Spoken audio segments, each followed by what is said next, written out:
कभी सोचकर देखिए, 1 अरब से ज्यादा लोगों को गिनने जैसा मुश्किल काम, इसका हल कोई बहुत हाईटेक तकनीक नहीं, बल्कि एक साधारण सा हाथ से बनाया गया नक्शा है।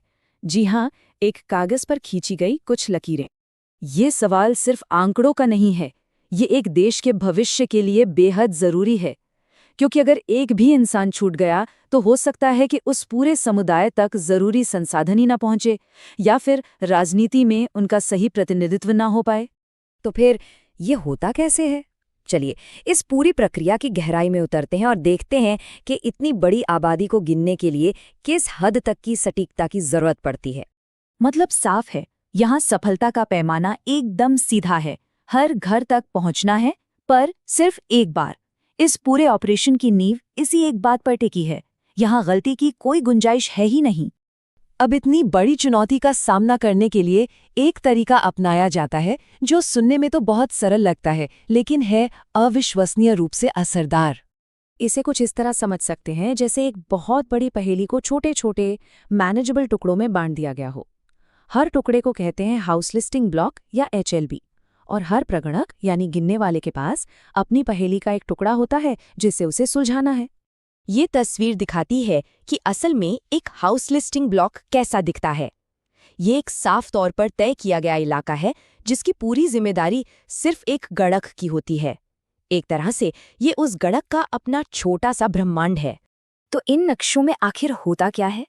ये सिर्फ एक कच्चा पक्का खाका नहीं है, ये तो जानकारी का एक पूरा खजाना है। ये सारी जानकारी बेहद जरूरी है। क्यों? क्योंकि ये गणक को उस इलाके में रास्ता खोजने में मदद करती है और ये पक्का करती है कि कोई भी घर, कोई भी गली छूट ना जाए। ये एक तरह से बिना GPS वाला GPS है, जो पूरी तरह जमीनी हकीकत पर आधारित है। लेकिन जो बात इन नक्शों को सच में खास बनाती है, वो है इनकी अपनी एक अनोखी सांकेतिक भाषा। मतलब गणक चाहे देश के किसी भी कोने में हो, वो एक ही तरह के चिन्हों का इस्तेमाल करता है। इस मानकीकरण से ये सुनिश्चित होता है कि पूरे देश से जो भी डेटा आ रहा है वो एक जैसा हो, सुसंगत हो और भरोसेमंद हो। और ये भाषा भी बहुत सरल लेकिन असरदार है। जैसे एक पक्का मकान एक चौरस डब्बे से दिखाया जाता है और एक कच्चा घर एक त्रिकोण से।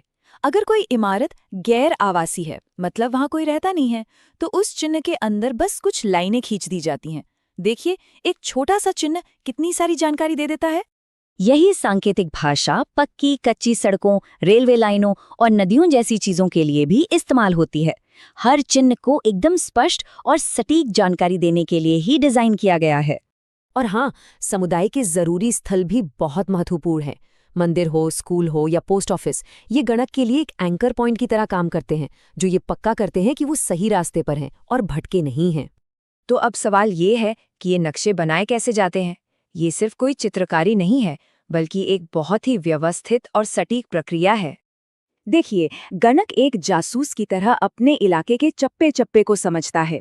वो सबसे पहले बड़ी चीजों जैसे सड़कें और गलियां से शुरू करता है, और फिर उत्तर पश्चिम कोने से एक एक करके हर इमारत को नक्शे पर उतारता जाता है, और आखिर में सब कुछ दोबारा जांचा जाता है ताकि कोई गलती न रह जाए।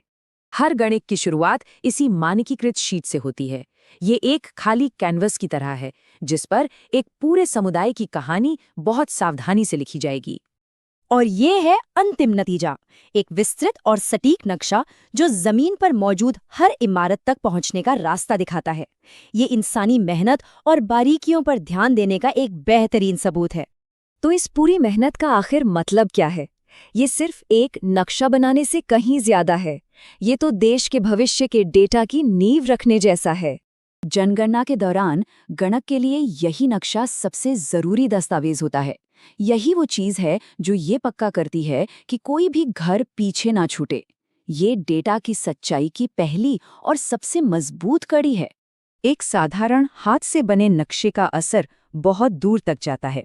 इसी के आधार पर तय होता है कि राजनीतिक सीमाएं कहाँ बनेंगी, संसाधनों का बंटवारा कैसे होगा और भविष्य के लिए नीतियां क्या होंगी। ये नक्शा हमें एक बहुत बड़ी बात याद दिलाता है कि कैसे अक्सर वो चीजें जिन्हें हम नज़रअंदाज कर देते हैं हमारे समाज को आकार देती हैं। और ये हमें सोचने पर मजबूर करता है हमारी दुनिया को और कौन से ऐसे अदृश्य खाके नियंत्रित करते हैं जिन्हें हम शायद कभी देख ही नहीं पाते।